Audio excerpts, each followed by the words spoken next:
Hola, bienvenidos a nuestro episodio en Detrás del Negocio. Hoy tenemos a un invitado que tiene más de 45 años de experiencia en el sector de la climatización y muchos años más de formador técnico. Su nombre es el ingeniero Félix Ortega. Así que conozcamos.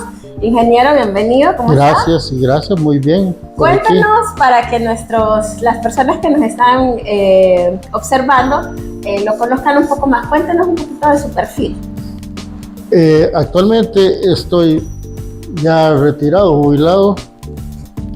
Tengo dos hijos, una hija ya de 42 y el varón de 33. Estoy con mi esposa, tenemos 45 años de casados con ella. Y ya el gusanito del aire acondicionado todavía lo ando aplicando, ya sea haciendo trabajos menores de aire acondicionado y refrigeración, y ahora que estoy en la parte de formación. Okay. Pues, sí. Cuéntenos un poco de cómo fue ese primer acercamiento al mundo técnico, al mundo de la climatización. De la climatización fue como una cosa de la vida, una casualidad, digamos. Porque yo desde pequeño me he afanado en los cables, en la electricidad, en las ferias de ciencias, siempre hacía algo ahí cuando estaba en tercer ciclo, en los grados menores.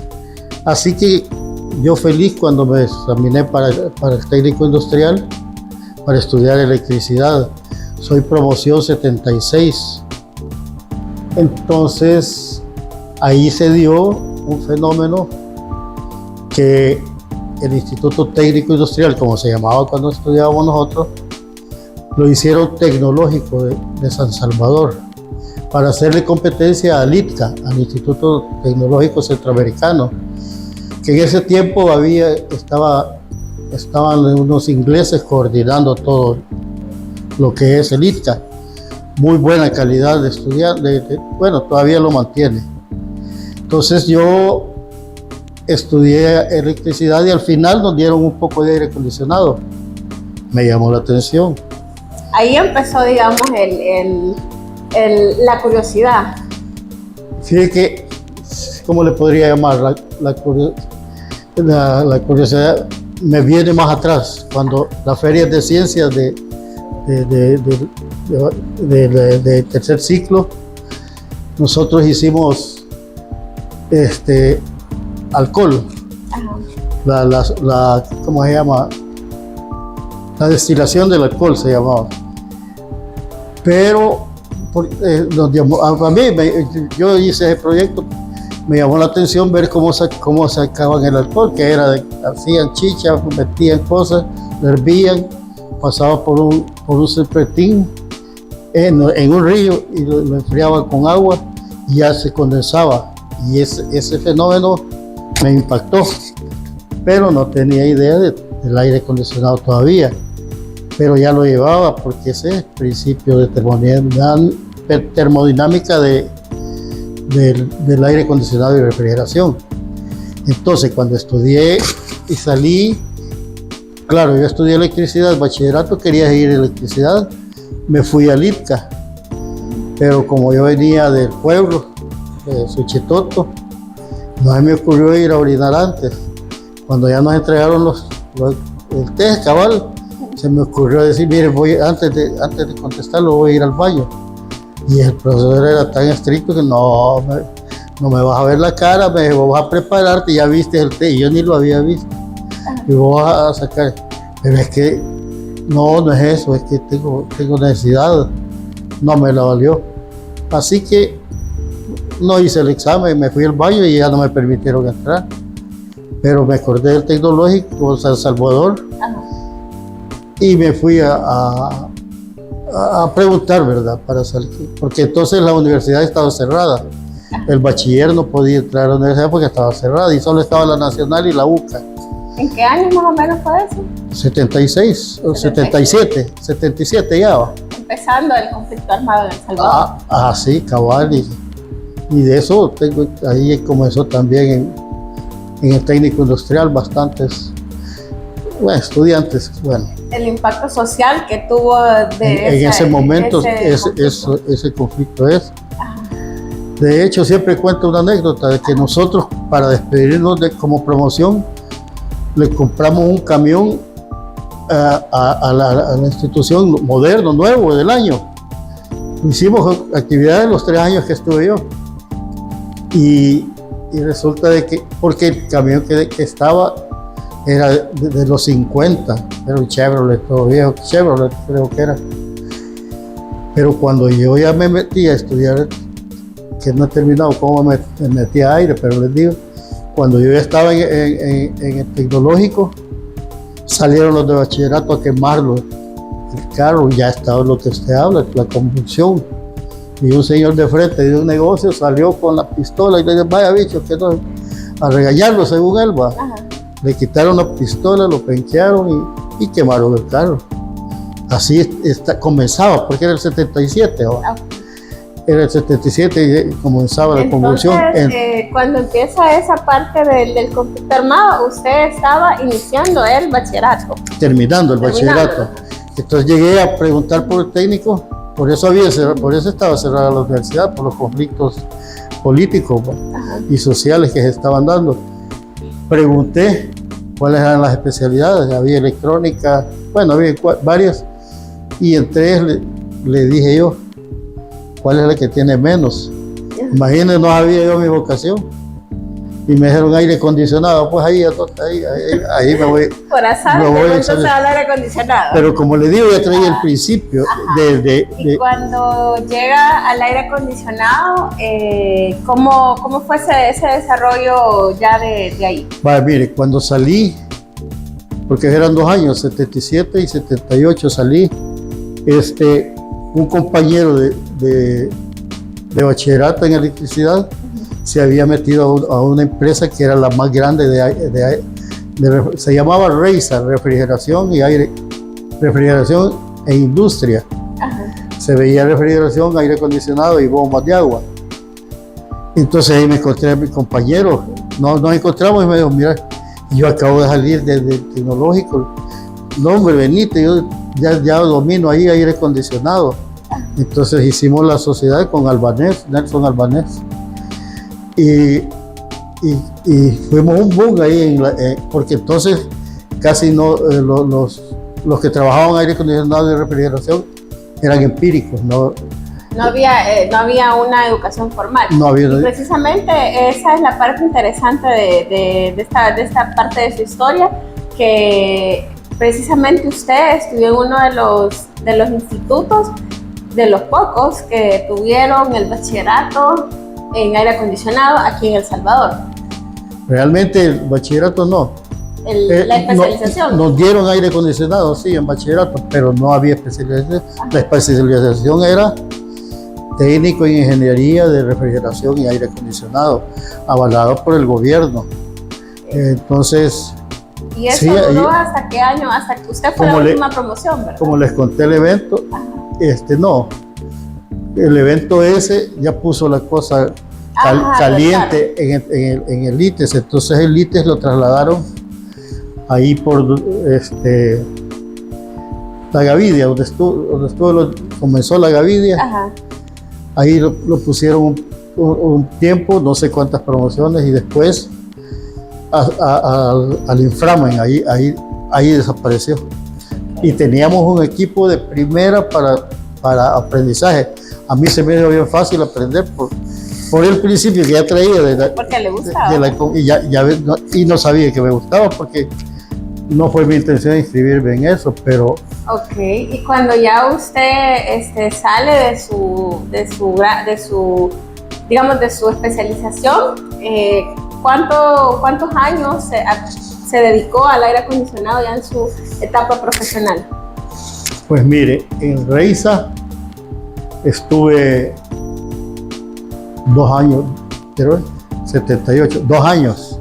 2 años. 2 años, y como le digo, nosotros éramos la pareja estrella, porque aquel ya había aprendido y yo salí con la teoría, solo aplicarla con él, y entonces nos distinguimos ahí. Pero en eso, luego de eso, que teníamos el mantenimiento de la Torre Roble, allí en el elevador un familiar iba bajando y me dijeron que era el gerente general de CEPA. Y entonces dije, no, me fui a pedir trabajo y entré a CEPA con la condición de que no, y ya lo dije, que no dijera que era mi familiar el gerente general. Ya lo reveló. Sí, entonces entré así,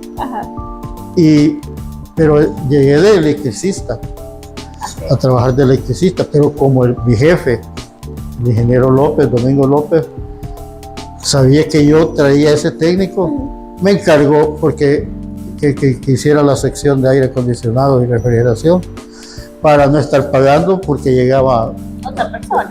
Empresas llegaban a darle. Así que ni un año estuve de electricista y me pasó a la parte pasé de aire. y entonces empecé a trabajar en eso allá en el puerto de Cajutla. Y después de eso, ¿cuánto tiempo más le dedicó a la parte de aire? No, sí, desde entonces ya... Desde entonces ya no se separó del sector. No, porque, por ejemplo, ahí estaban las compañías navieras. Con esos, primero, empecé a las empresas que estaban ahí a darles mantenimiento a los equipos de aire acondicionado de ellos. En tiempo extra o fuera del trabajo. Y ganaba bien, entonces pagaban bien el aire acondicionado, no como ahora. Y entonces, ha cambiado eso. Sí, pero en eso que estaba trabajando ahí, en Acajutla, en los negocios de Acajutla, y ahí me dijeron que podía revisar los contenedores. Y yo digo que sí, pues si el circuito, les digo a los estudiantes, si el circuito básico es el mismo para todos aquí en China. Pero no me creía porque era la cantidad de productos que manejaban. Cuando se arruinaban los contenedores, o los mandaban a Holanda o a Alemania a reparar. Y se iban con productos. Me acuerdo que el primero que vi estaba lleno de flor de isota y iba para Italia. Pero tenía que ir a uno de esos lugares, a Alemania, a repararlo. Y lo reparé. Créanme que con facilidad va. Y entonces se quedaron sorprendidos todos y se corrió la bola en los agentes navieros. Y a ellos me contrataban. Pero uno quiso agarrar, como le puedo decir, potestad sobre mí. Y es el que más me contrataba. Pero una vez, porque me decía, si usted solo dice de esto, y le pone gas y que no es que compró los manómetros y todo. Lo intentó hacer. Lo intentó hacer y lo despidieron en el primer trabajo que hice. Pero aprendí eso, los contenedores que andan refrigerados. Estuve 3 años allá en Acajutla y me vine para Antel, a la sección de aire acondicionado. Ahí sí, de una vez, aire ¿Cuántos acondicionado. años dedicó en Antel? Estuve del 83 al 91. Luego de 12 ahí, años, va. 12 luego años. de ahí, ¿a dónde estuvo? Luego de ahí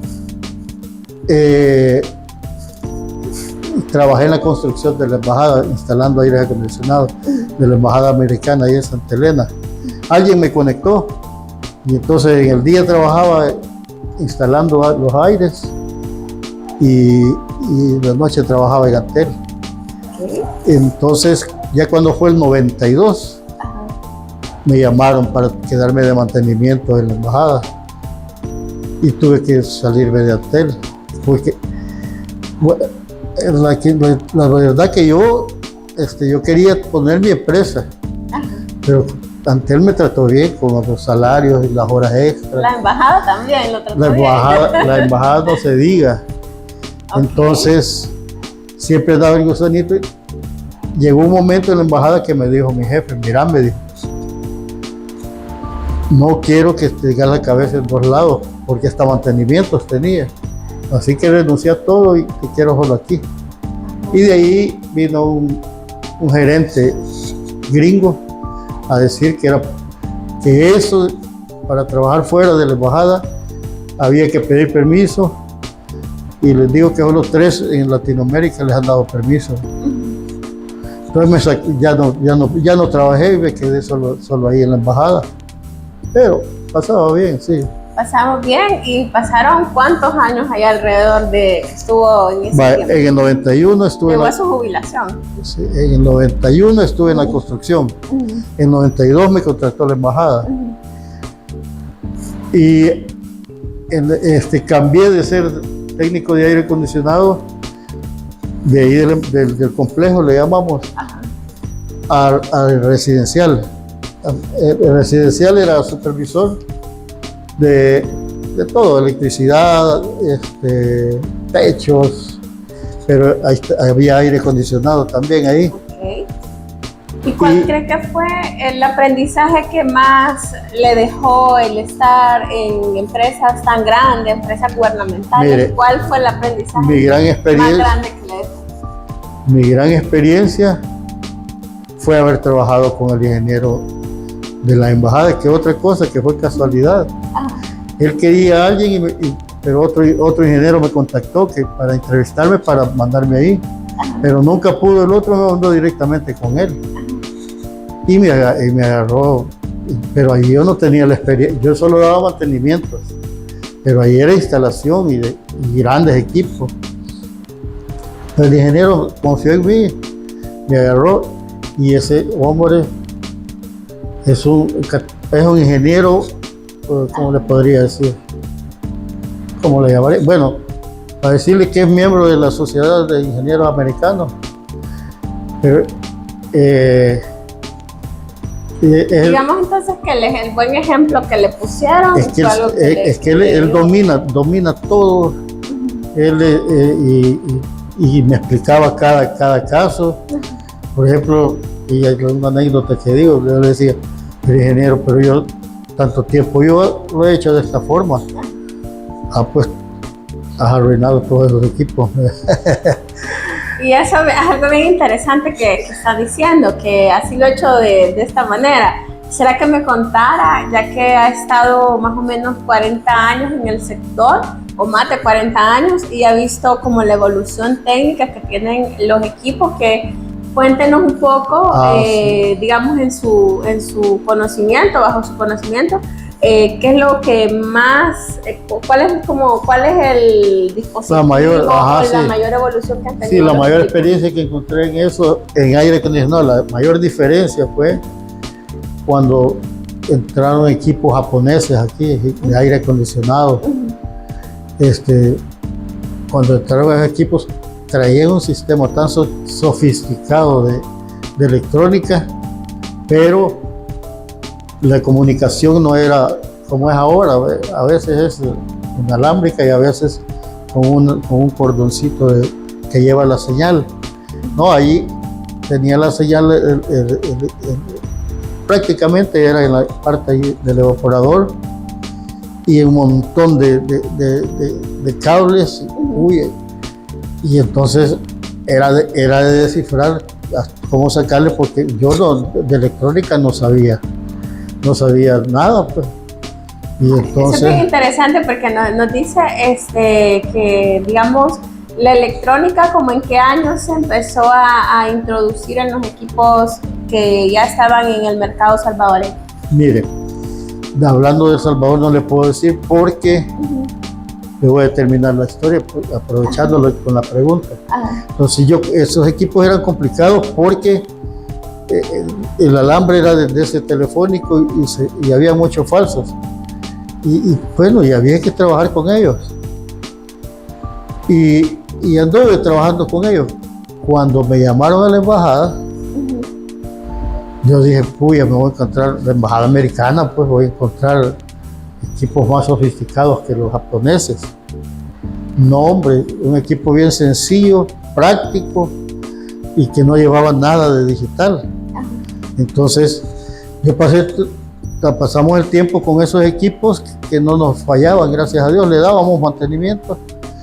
Entonces, esos equipos y los otros de los chillers, viejo el chiller, todavía está trabajando. Ya lo cambiaron. No, lo cambiaron. Pero los que están trabajando son las manejadoras de aire. Entonces, cuando yo vi esto, bueno, y esto, y vi el circuito bien simple. Y ahí me estuve con esos equipos. Entonces la electrónica empezó a aparecer en los mini split, ya veía otros equipos con tarjetas digitales, ¿va? Ajá. Le voy a decir que va a haber sido por allá por el 90 quizás, que yo vi los primeros. Y entonces, claro, se fue desarrollando la electrónica y se fue dando la necesidad, pero hubo un momento que tuvieron que cambiar los equipos porque eran por regla de ellos, porque los equipos los quitamos y trabajando bien. Por norma de calidad. Por norma, para ahí habían pasado 10 años, 12 años, no sé cuánto. Ahí venían ya todos incorporados con electrónica y yo no me había dado cuenta que ya estaban incorporados. Ahí fue que aprendí a trabajar con electrónica. Ok. Y digamos, ¿qué decisión o qué estrategia usted nos puede decir que marcó un antes y un después en su carrera profesional? Ese contacto, ese encuentro con la electrónica. El encuentro con el ingeniero. Ajá, es con el ingeniero de la embajada americana. Sí. Ok. ¿Por qué? Es que él todo lo detalla. Y hubo situaciones que nos dio capacitaciones cuando entraba un nuevo. Ajá. Y yo llegaba sin nada y todo lo tiene en la cabeza y nos dijo, miren, les voy a dar esto y apréndanlo porque ustedes de aquí viven de esto. Y tenía razón, ¿va? Entonces dominen lo de aquí. Y así fue, llegamos a aprender todo el sistema ese, porque ahí se llama técnica en inglés, es HVAC Technician, HVAC. Ajá, HVAC. HVAC. Entonces dice, ventilación, calor, refrigeración y aire acondicionado. Entonces, ese es el HVAC ahora. Entonces, y hay de todos esos equipos ahí en la embajada. Okay. Y gracias a Dios estuve en la renovación de la mayoría, de casi todo. Ok. ¿Y cuál considera usted, o tal vez si nos puede contar alguna de sus anécdotas con respecto a alguno de los errores técnicos que usted cometió, pero a la vez se dio cuenta, ¿verdad? O sea, se equivocó, pero se dio cuenta? Cuéntanos la situación, cómo la manejó y un poquito de eso. Mire, hay muchas cosas, digamos en Antel. Digamos la más relevante. Esta fue para mí la más relevante. En Antel, no solo es el reconocimiento para las personas, sino que también para las plantas telefónicas. Y eso es vital porque las que estaban en ese tiempo eran de Alemania, de Suecia, de todos los lugares fríos. Entonces, media vez faltaba el aire acondicionado, era bien vital. Por eso había un backup del sistema chiller. Pues me estaba trabajando, no me acuerdo en qué, pero estaba a armar el compresor, iba un compresor grandote de 50 toneladas, me recuerdo, y me hablaron por teléfono. Y estábamos en el techo, entonces tenía que bajar, bajé. Mi esposa, toda, mire de casualidad, toda, bueno, descontrolada. Ajá. Y a la niña, la vecinita le acababa de sacar el ojo. Y entonces que tenía el ojo afuera. Ajá. Entonces vine yo y voy a cerrar con los nervios y todo. Con los nervios de punta, imagínate. Y reviento la conexión y empieza todo el refrigerante a salir. Y a eso, dispararse. El refrigerante salió, estaba apretando yo, pero apreté demasiado y empezó a salir el chorro del refrigerante. Y ahí sí iba a ir todo, pues en ese momento. Y no sé qué, cómo, ahora ya no me acuerdo, pero se me ocurrió con unas tuercas, apreté unas tuercas que estaban por ahí y logré sellar la fuga, porque si no significaba que se apagaba el equipo y iba a entrar el otro, era un problema tremendo. Y cuando llegué a la casa, Aquí por el ojo le había metido un tenedor la otra niña de la edad de ella. Ajá. Pero ella le vio la sangre y me dijo, le sacó el ojo. Se alarmó. Y eso sí, me sentí bien preocupado a tal grado que cuando ya vi que no era la cosa, me regresé Ajá. a ver si se le había escapado y mire, se mantuvo esa presión y quiero ver si hubo el otro. Ok. ¿Y qué lección, digamos, le han dejado todas esas, esos 45 años de experiencia y todas esas situaciones que le han pasado? Que hoy diría, bueno, yo aprendí sí o sí, ¿verdad? Y me la repetiría definitivamente. ¿Cómo? ¿Qué haría yo? No, ¿qué lección le han dejado, digamos, las situaciones así como esa que nos acaba de contar? Que usted diría, bueno, esta de verdad que es una lección que yo Sí. me la guardo, pero... Estaba algo joven en ese tiempo, Ajá. entonces, pero me sirvió para tener sumo cuidado en todas las, porque me imagino que era por la situación que no sentí la fuerza que le di. Ajá. Y lo que aprendí eso, a saber darle la fuerza a las cosas. Y eso me ahorró Bastante dolor de cabeza posterior. Sí, porque... Y tener más cuidado. Y luego lo otro, que en la embajada son estrictos. Entonces ahí pues, las fallas eran bien reconocidas. O sea, la verdad que con él casi no teníamos fallas, pero una vez nos dio una falla, que un variador de velocidad falló.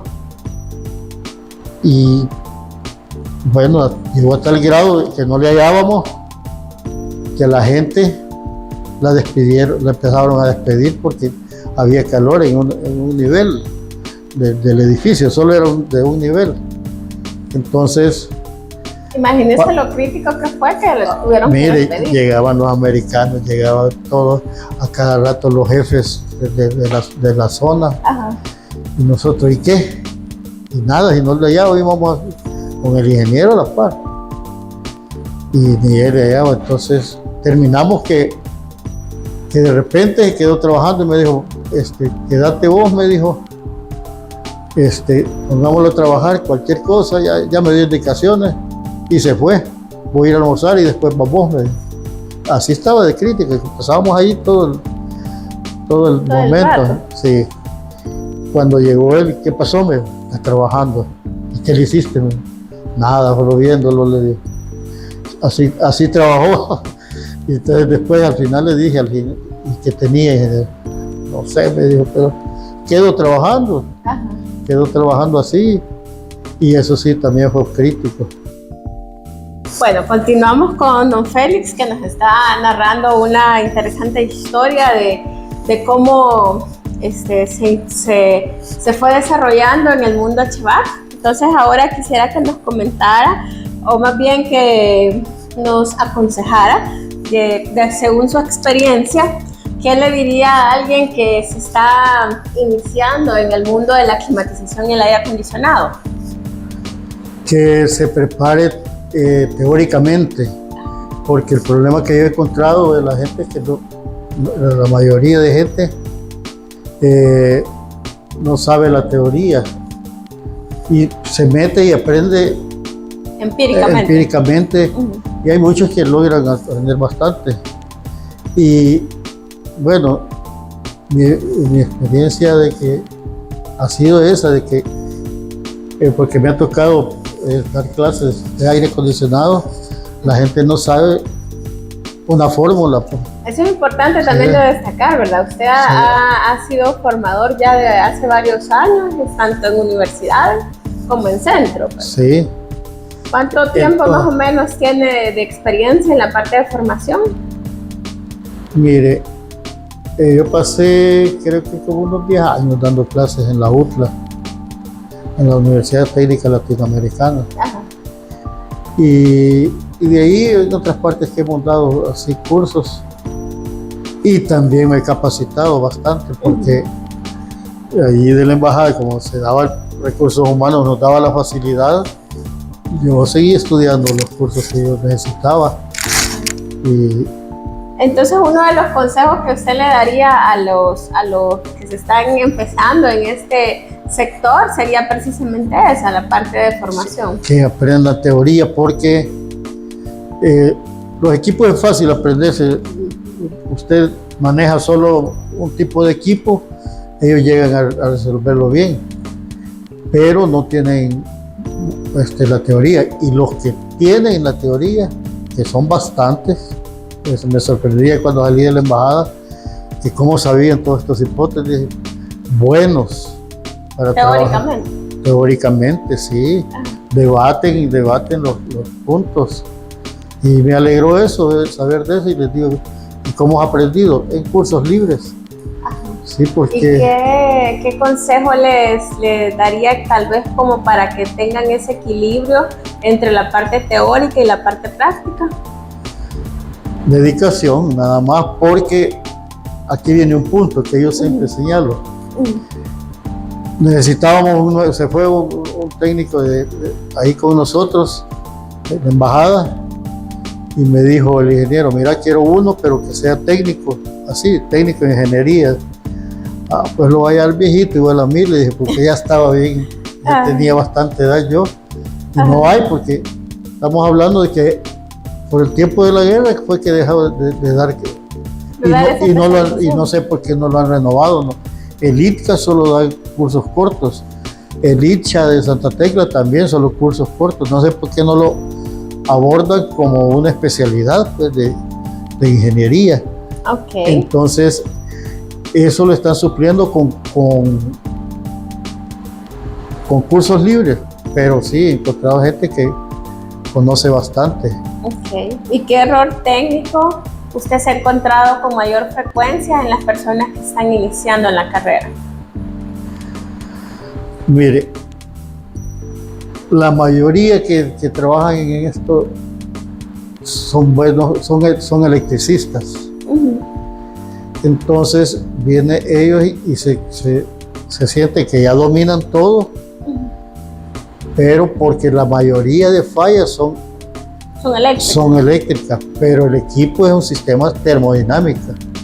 Sí, por eso insisto en la teoría, porque si saben lo de termodinámica, que es lo que yo trato de inculcarles cuando les estoy enseñando, si saben los circuitos, las cosas básicas, van a obtener el equipo más grande, pero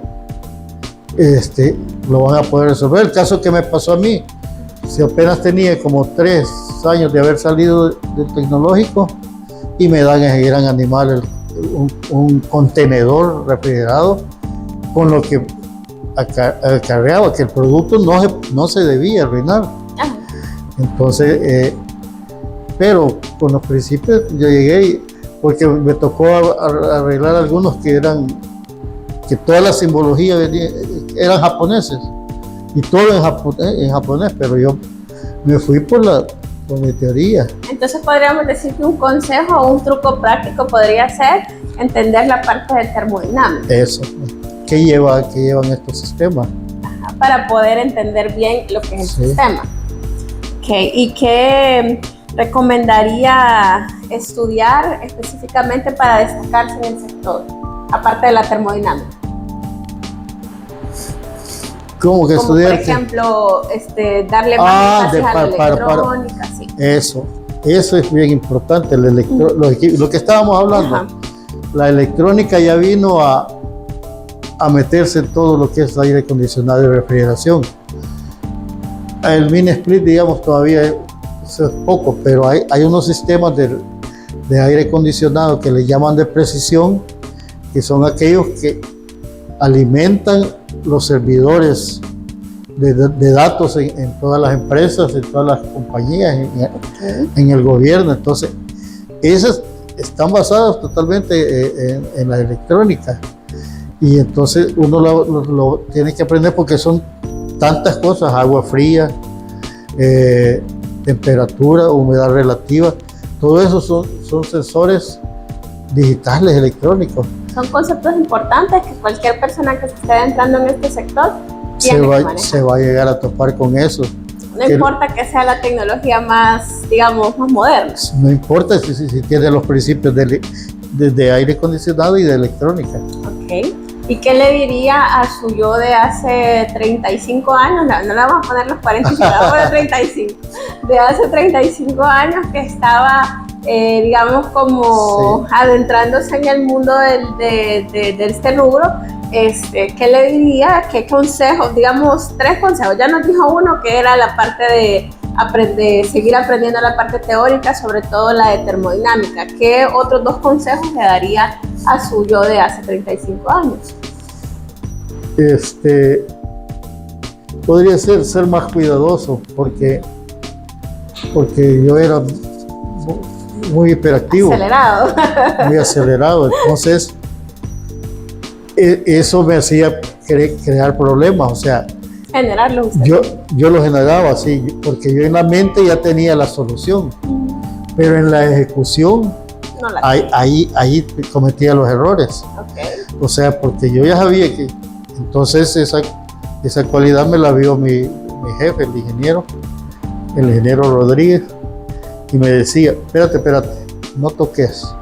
Me quitó eso es lo que analizar la falla. Analizar la falla. Y entonces me decía, espera, ¿qué vas a hacer? No, me decía, ¿qué vas a hacer? Esto y esto. Vaya a hacerlo. Entonces, pero después de que se lo explicara, después para que le explicaba, lo analizara. Bueno, y antes voy a contar la otra que me hacía, que me hizo al principio. Ajá, cuéntanos. Como yo estaba instalando equipos y yo no había instalado nunca, solo había dado mantenimientos. No había instalado grandes, pues. Ni había soldado grandes tuberías y todo eso. Y entonces, una vez,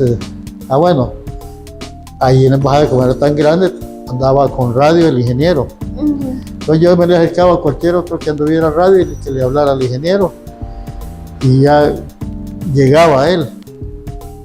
Entonces, o si no, yo lo buscaba. Ya sabía dónde estaba. ¿No han visto al ingeniero? Está en tal parte. Mire, llegaba yo donde él, porque ya estaba dudoso con el trabajo ese. Y entonces llegaba y le dije, mire ingeniero, fíjese que estoy tirando la tubería, pasa ya una eléctrica, pero según el plano nos corresponde a nosotros. ¿Y qué podrías hacer? Mire, como ya está tirada, yo lo que voy a hacer es moverme en este lado, anda a hacerlo. Yo creo que quizás unas 20 veces me decía así, ¿cuál es el problema? ¿Y qué puedes hacer? Anda a hacerlo. Y me está viendo de tonto, pero no me hizo recapacitar para no volverlo a buscar. Si lo que me decía era anda a hacer lo que yo había pensado. Eso fue una habilidad que me regaló él, porque sin decirme, porque él no me dijo palabra nada, sino que solo siempre me decía así. Así que eso es un buen consejo, analizar antes de hacer otra cosa, analizar bien uno solo, uno mismo, y resolver, porque al final uno resuelve. Okay. Hablando un poquito de ciertos mitos que tenemos en este sector, sobre todo en la parte de formación técnica, ¿qué opina usted de este mito? ¿Estudiar técnico es para los que no pudieron con la universidad? ¿Qué opina? No. ¿Qué dice? Bueno, en mi caso no, porque les contaba yo que porque la universidad estaba cerrada, me metí al tecnológico. Entonces, estudiando en el tecnológico, abrieron la universidad y me fui a la universidad si yo quería. Simultánea, porque en su caso fue simultáneo. Yo estudiaba en la tarde y en la mañana metí las materias en la universidad y mami pagaba. Entonces yo no tenía preocupación de eso. Pero el nivel académico que tuvimos en el tecnológico, lo comparé con la universidad. Entonces, a nosotros nos llegaron hasta el nivel técnico. Y entonces ya con la ingeniería es otra cosa, son cálculos diferentes. Para mí en el país se necesitan técnicos. Y ahora que el aire acondicionado se está necesitando casi en todas las casas por la temperatura que manejamos, vamos a se va a volver una necesidad más grande. Y sí, conozco muchos técnicos capaces, pero no se le ha dado, en el país no se le ha dado ese enfoque. Ok, veamos este otro mito que dice así: Los docentes técnicos solo repiten lo que hicieron en campo. ¿Qué dice usted? Cuéntenos. Los docentes técnicos. Ajá, o sea, los que enseñan en la parte técnica solo repiten lo que hicieron en campo, ¿sabes? Podría entrar, pero no es lo general. Sí, ajá, hay algunos. Obviamente, cuando son docentes, tienen su conocimiento previo. Sí, porque ya me he dado cuenta de algunos docentes que sí lo hacen. Que llegan a pantallar, digamos, pero en realidad no dan lo que se necesita. Pero no es lo general. No, un poco. Ok, y para finalizar, nada más un consejo para los que se están iniciando, los técnicos que ya están en este camino, que ya conocen un poquito más de la climatización. ¿Qué consejo les puede dar para usted perseverar, para que ellos puedan perseverar en este sector? Lo que digo, que profundice porque en la teoría, porque en lo que yo he visto, los cursos que he visto por todos lados, son partecitas de un todo. Y entonces, lo que yo les recomendaría es que logren llegar a ese todo, conocer todo, comenzando desde conceptos básicos de física hasta el cálculo también ya profesional, y que todo eso hoy está más accesible el sistema, pero ya hay gente que está haciendo eso. Y me alegra a mí por el país. Ok, le agradecemos al ingeniero Félix Ortega que nos estuvo acompañando durante este episodio, y esto fue todo para nuestro episodio de Detrás del Negocio. Y así concluimos un episodio más con nuestro invitado, el ingeniero Félix Ortega, un profesional cuya trayectoria y experiencia nos ha dejado grandes aprendizajes.